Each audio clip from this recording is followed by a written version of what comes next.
रिया एक यंग और मॉडर्न लड़की थी। पूरा दिन काम और फिर अगले दिन भी काम। अपने डेली के रूटीन से रिया परेशान हो चुकी थी। तो एक दिन रिया अपने दोस्तों के साथ रात को कैंपिंग पर जाने का प्लान बनाती है।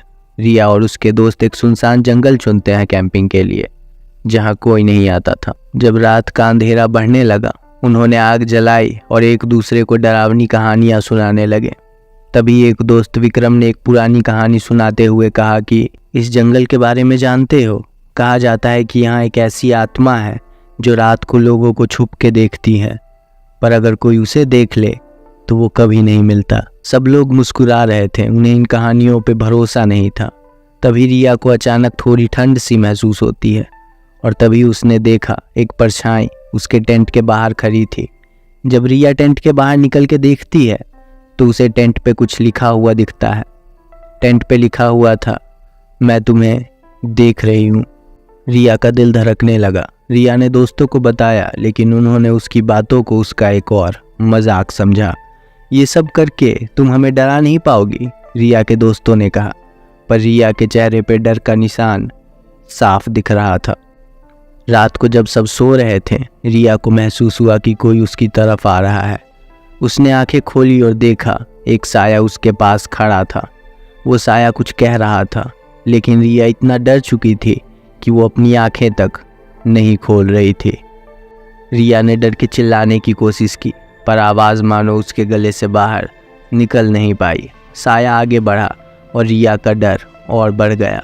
उसने पलटकर भागना शुरू किया, लेकिन साया उसके पीछे था।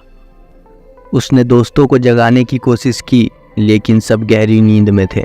रिया ने जल्दी से टेंट खोला और बाहर भागी। अंधेरों में उसने देखा कि साया उसके साथ ही है। वो सिर्फ उसका साया नहीं था, बल्कि कुछ या कोई और ही था। घर जाने का रास्ता रात के अंधेरे में दिखाई नहीं दे रहा था। तभी रिया फिर से चीखने की कोशिश करती है और इस बार उसकी आवाज़ जंगल में किसी तूफान की तरह गूंजने लगती है। कुछ देर बाद रिया ने महसूस किया कि साया उसके करीब आ गया है। उसने आंखें बंद कर ली, लेकिन जब उसने आंखें खोली वो बिल्कुल अकेली थी। उस रात का अंधेरा गहरा होता गया। रिया ने फिर से अपने दोस्तों को बुलाया, पर किसी ने जवाब नहीं दिया। तब उसे समझ आया कि उसके दोस्तों ने उसकी चीख कभी सुनी ही नहीं थी, पर वो ऐसे हार नहीं सकती थी। वो अपने दोस्तों के टेंट की तरफ भागी और इतनी ज़ोर से चीख पड़ी कि मानो जैसे बादल फट गया हो। रिया के दोस्त टेंट में पड़े थे। तभी एक और आवाज़ रिया के कानों में आती है, जो कह रही थी, अब तुम कभी नहीं जा पाओगी रिया। राजू एक ट्रक ड्राइवर था जो हर रात को दिल्ली से मुंबई हाईवे से कुछ खाने का सामान लेके जाता था। रात खूबसूरत होती थी, पर खामोश इतनी मानो अपने सांसों की आवाज़ भी जान ले। 18 नवंबर। राजू हर दिन की तरह वही रास्ता, वही गाड़ी लेके निकलता है। कुछ ही देर के बाद वो एक ढाबे पे रुकता है। आज वो घर से बिना कुछ खाए ही निकल गया था, तो ढाबे पे खाना खा के वो वापस से सफ़र शुरू करता है।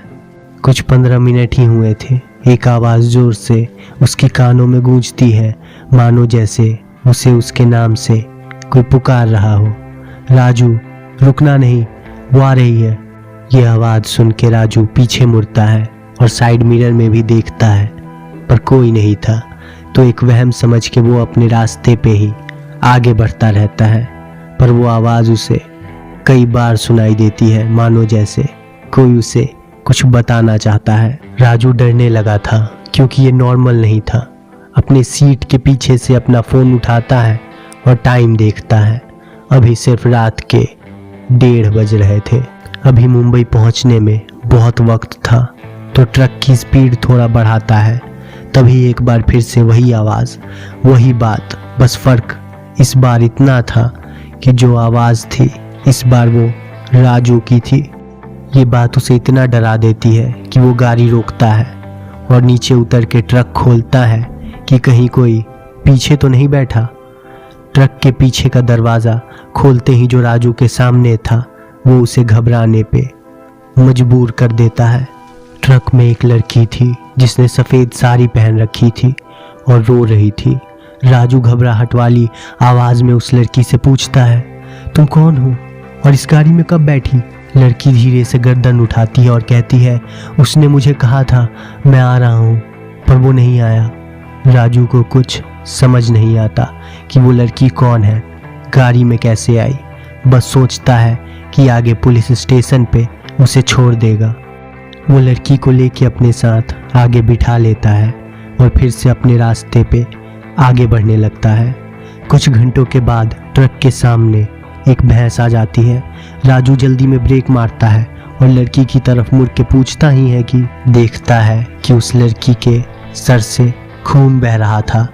राजू अपना फ़ोन निकालता है मदद के लिए, किसी को फ़ोन करने के लिए, पर उसके फ़ोन में नेटवर्क नहीं था। राजू डिसाइड करता है कि कुछ घंटों के बाद शहर की तरफ जाने वाला रास्ता आएगा, वो वहाँ से हॉस्पिटल चला जाएगा। राजू जैसे ही गाड़ी शुरू करता है, वो लड़की जो बेहोश पड़ी थी हंसना शुरू कर देती है। राजू उससे पूछता है वो ठीक तो है, पर लड़की कोई जवाब नहीं देती और धीरे धीरे से राजू की तरफ मुड़ती है। राजू ये देख के डरने लगा था क्योंकि ये सब अजीब था। अगले दिन न्यूज़ चैनल पे एक न्यूज़ आती है, a truck and it's unknown driver has been reported missing from Delhi to Mumbai highway. Raju के साथ आगे क्या हुआ ये तो कोई नहीं जानता, पर हाँ कई कहानियाँ हैं जो कहती है वो आ गई। छोटे से गांव में लोगों के बीच एक डायन की कहानी मशहूर थी। उस डायन का नाम रानी था और वो जंगल के किनारे एक पुरानी झोपड़ी में रहती थी। गांव के लोगों का कहना था कि उसकी आंखें रात को चमकती हैं। एक दिन प्रिया, एक खूबसूरत औरत, अपने दोस्तों के साथ जंगल की तरफ जाती है। वहाँ उन्हें वही कहानियों में सुनी डायन की झोपड़ी मिलती है।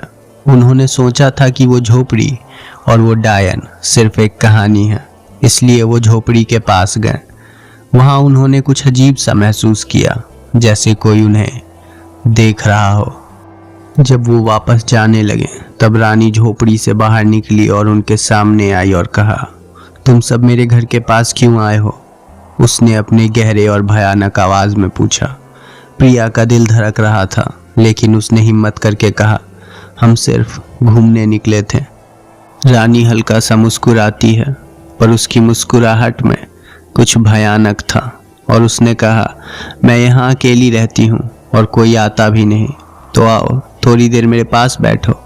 प्रिया और उसके दोस्तों ने घबराते हुए मना किया और वहाँ से जाने लगे, लेकिन रानी फिर मुस्कुराती है और कहती है, जाने की इतनी जल्दी भी क्या है? और वो एक एक करके मानो वहीं ज़मीन पे गिर जाते हैं जैसे वो जम गए हों। प्रिया का डर और बढ़ गया और वो अकेली वहाँ से भागने में कामयाब हो जाती है। जब वो अपने गांव पहुँचती है तब सबको रानी के बारे में बताती है, पर उसकी बातों पर कोई यकीन नहीं करता। वो इसे भी एक और कहानी समझते हैं। प्रिया का डर उसे सबकी नज़रों में पागल साबित कर रहा था और तभी प्रिया को एक चीख सुनाई देती है। उसके दोस्त उसे पुकार रहे थे। प्रिया गांव वालों की तरफ देखती है, इस उम्मीद से कि शायद उन्होंने भी वो चीख सुनी होगी, लेकिन प्रिया के अलावा वो चीख किसी को सुनाई नहीं देती। प्रिया के पास कोई और रास्ता नहीं था।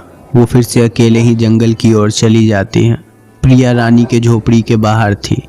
तभी वो देखती है कि रानी अपने झोपड़ी से थोड़ी दूर प्रिया के दोस्तों को ज़मीन पे एक लाइन से बिठा रखा था और उनके माथों पे खून से कुछ लिख रही थी। तभी अचानक रानी एक चाकू उठाती है और प्रिया के एक दोस्त का गला काट देती है। ये देख के प्रिया की चीख निकलती है और उसने जो डर के आंखें बंद कर ली थी अब खोलती है और देखती है वो भी अपने दोस्तों के साथ वहीं बैठी थी और उसके माथे पे भी खून से कुछ लिखा हुआ था। और तभी रानी चाकू लेके प्रिया के सामने आती है और कहती है, गांव में सब ठीक तो था ना? और उसका गला काट देती है। एक छोटे से गांव में राघव नाम का एक पंडित रहता था। उसकी शक्ति और ज्ञान की वजह से लोग उसकी इज्जत करते थे। उसने उस गांव के कई पैरानॉर्मल घटनाओं का सामना भी किया था और फिर भी उसके अंदर एक डर था आने वाले कल को लेके। एक दिन एक औरत काव्या उसके पास आई। उसकी आंखें डर से भरी हुई थी। उसने कहा, पंडित जी, मेरे भाई आरव को एक आत्मा ने पकड़ लिया है। जंगल में एक पुरानी मूर्ति मिलने के बाद से वो अजीब सा बिहेव कर रहा है। राघव को पता नहीं कैसे पर लगा कि ये मामला बहुत गंभीर है, तो उन्होंने काव्या से कहा, हमें जल्दी काम करना होगा वरना देर हो जाएगी। दोनों मिलकर काव्या के घर गए जहां आरव जमीन पर लेटा हुआ था और उसका शरीर कांप रहा था। जब राघव ने आत्मा निकालने का मंत्र शुरू किया तो अंधेरा उनके चारों तरफ छा गया और आरव की आवाज़ एक गहरी गुर्राहट में बदल गई। तुम मुझे नहीं निकाल सकते, आरव ने गुस्से से कहा और कमरा थरथराने लगा और ठंडी हवा भी चलने लगी। आरव ने अचानक बैठकर राघव की तरफ देखा। उसकी आंखें चमक रही थी। वो मुस्कुराया और कहा, तुम्हें मुझे अकेला छोड़ देना चाहिए था। लेकिन राघव ने अपने मंत्र जाप को नहीं रोका। तुम मुझे नहीं बचा सकती काव्या, आरव ने चीख कर कहा। काव्या का दिल धड़क रहा था और उसके चेहरे का डर आंखों से आंसू बन के बह रहा था। राघव ने आखिरी मंत्र का उपयोग किया और कमरा एक चमकती रोशनी से भर जाता है और तभी आरव चीख कर कहता है, तुम सब पछताओगे। इतना कह के आरव काव्या की तरफ बढ़ा और वहीं ज़मीन पे गिर गया। रोशनी धीरे धीरे कम होती गई और सब कुछ शांत हो गया। राघव भी थक गया था और वो भी वहीं ज़मीन पे गिर जाता है।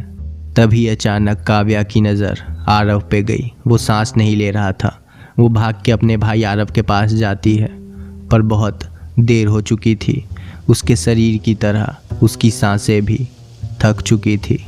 और इन सब बातों के बीच अचानक आरव आंखें खोलता है और हल्की भयानक मुस्कुराहट के साथ कहता है, आरव तो चला गया पर मुझे बचाने के लिए शुक्रिया। काव्या डर के पीछे हट गई। वो समझ गई थी कि डर का खेल तो अब शुरू होगा और कमरे में फिर से अंधेरा भर जाता है। काव्या को समझ आया कि उसका भाई अब पूरी तरह से उस बुरी आत्मा का हो चुका था और तभी एक चीख जो मानो पूरे गांव ने सुनी थी, काव्या और पंडित जी की। ये कहानी एक ऐसे गांव की है जहां रात इतना अंधेरा होता है कि वहां पे रहने वाले लोगों को भी रात से डर लगता है। उस गांव में एक पुराना मैंसन था जिससे गांव वाले दूर ही रहते थे। कई सालों से वो मैंसन खाली है। उसकी दीवारें मानो अब उनका ठिकाना बन चुकी हैं जिनका घर नहीं होता। एक रात गांव के कॉलेज के दो दोस्त आपस में ही मजाक करते करते उस मैंसन में पहुंच जाते हैं। रवि और मीना घबरा ज़रूर रहे थे और इसी घबराते हुए में रवि कहता है, हमें अंदर जाना चाहिए या तुम भी भूतों से डरती हो। ये कहने के बाद रवि मैंसन पे लगे हुए ताले को तोड़ने लगता है। चलो अब अंदर चलते हैं। मैंसन के अंदर का माहौल बिल्कुल वैसा नहीं था जैसे वो इतने सालों से बंद हो, पर सारी बातों को अनदेखा करके वो मैंसन में घूमना शुरू कर देते हैं। तभी उन्हें एक रूम मिलता है। जब वो अंदर जाते हैं तो उनकी नज़र सबसे पहले बुक शेल्फ पे जाती है जिस पे बस एक ही बुक रखा था। जब वो उसे खोलते हैं तो उसमें कई कहानी लिखी थी पर सबके सब भूतों से जुड़ी कहानियाँ थीं। तभी उन्हें एक अजीब सी आवाज़ सुनाई देती है। वो उस आवाज़ की ओर बढ़ते हैं तो देखते हैं कि दीवार पे लिखा हुआ था, आगे मत जाना। रवि मजाक में बोलता है, देखो भूतों को भी हमें डराने की ज़रूरत पड़ रही है। रवि के मजाक के तुरंत बाद एक भयानक चीख सुनाई देती है। मीना के साथ साथ रवि भी इस बार डर जाता है और मीना कहती है कि उन्हें मैंसन से निकल जाना चाहिए। और वो जब मैंसन से निकलने की कोशिश करते हैं तो उन्हें एक औरत दिखती है जो बहुत खूबसूरत थी।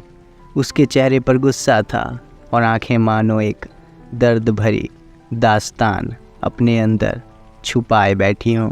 उस औरत को देखते ही रवि और मीना की आंखों से खून टपकने लगा। वो दोनों डर से भागना शुरू कर देते हैं पर वो भूल जाते हैं कि मैंसन से बाहर निकलने का और कोई रास्ता नहीं था और रास्ते पे वो औरत खड़ी थी। वो जिस ओर भागते हैं वो औरत उनके सामने आ जाती है। उनके भागने की हर कोशिश बेकार थी। रवि और मीना अब समझ चुके थे कि वो भाग नहीं सकते, तो वो मैंसन के किसी कमरे में बिस्तर के नीचे छुपने की कोशिश करते हैं। तभी उन दोनों के कानों में एक आवाज़ आती है, मैंने कहा था ना अंदर मत जाना। और फिर एक चीख जो पूरे गांव में सुनाई देती है।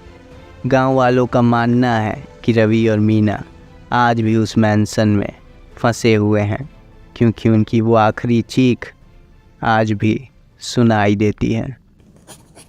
कहानी शुरू होती है एक पुराने होटल से जो शहर के बाहर एक सुनसान जगह पर था। लोगों का कहना है कि उस होटल का एक रूम लव रूम के नाम से जाना जाता है, जहां प्यार की कभी मौत हुई थी। एक दिन रोहन और प्रिया इस लव रूम को एक कहानी समझ के होटल की तरफ निकल पड़े। उन्होंने सुना था कि अगर वो लव रूम में गए तो उनका प्यार हमेशा के लिए उनके साथ ख़त्म हो जाएगा, पर उन्हें लगता था ये सिर्फ एक कहानी है। जैसे ही उन्होंने होटल का दरवाज़ा खोला, उन्हें एक अजीब सा एहसास होता है। दीवारें पुरानी थी पर रूम में अजीब सी चमक थी। रोहन ने कहा, चलो अंदर चलते हैं। उन दोनों ने अंदर कदम रखा। रूम में एक पुराना सोफ़ा था और एक बड़ा सा आईना। जैसे ही उन्होंने आईने में देखा, उन्हें अपनी तस्वीर के साथ एक औरत दिखाई दी, एक खूबसूरत औरत। अचानक रूम की हवा ठंडी हो गई। प्रिया ने कहा, रोहन मुझे यहाँ कुछ अच्छा नहीं लग रहा। लेकिन रोहन उस आईने में खुद को और प्रिया को देखकर जैसे एक अलग दुनिया में खो गया था। उसने आईने से नज़र तक नहीं हटाई। जब प्रिया ने देखा रोहन उस औरत की तरफ खींचा जा रहा है, उसने उसे रोकने की कोशिश की। रोहन चलो यहाँ से चलते हैं। लेकिन वो सुनकर रोहन मुस्कुराया, जैसे वो अब कोई और ही बन गया हो। कुछ ही पलों में वो औरत उनके सामने आ गई। उनकी आंखों में देखते हुए एक भयानक तरीके से मुस्कुराने लगी। फिर सब कुछ मानो खामोश सा हो गया। रोहन को वहीं छोड़ के प्रिया भागने की कोशिश करने लगी और रोहन भी प्रिया को भूल के उस औरत के पास जाने की कोशिश कर रहा था। कुछ देर बाद प्रिया ने देखा कि रोहन उस औरत के साथ जाके खड़ा हो गया था और दोनों प्रिया की ओर घूरने लगे। वो घबरा गई और वो फिर से भागने की कोशिश करती है और वो इस बार वहाँ से भाग गई। लेकिन वो दूर से एक आवाज़ सुनती है कि अभी सिर्फ प्यार मरा है, करने वाले नहीं। प्रिया होटल से भाग गई, लेकिन रोहन वहीं रह गया। कुछ दिनों के बाद रोहन प्रिया से मिलने उसके घर जाता है। प्रिया कंफ्यूज थी, वो यहाँ कैसे और कब आया। वो ये सब पूछती उससे पहले ही रोहन प्रिया का गला दबाने लगता है और धीरे धीरे प्रिया की सांस उसके प्यार की तरह उसे छोड़ देती है।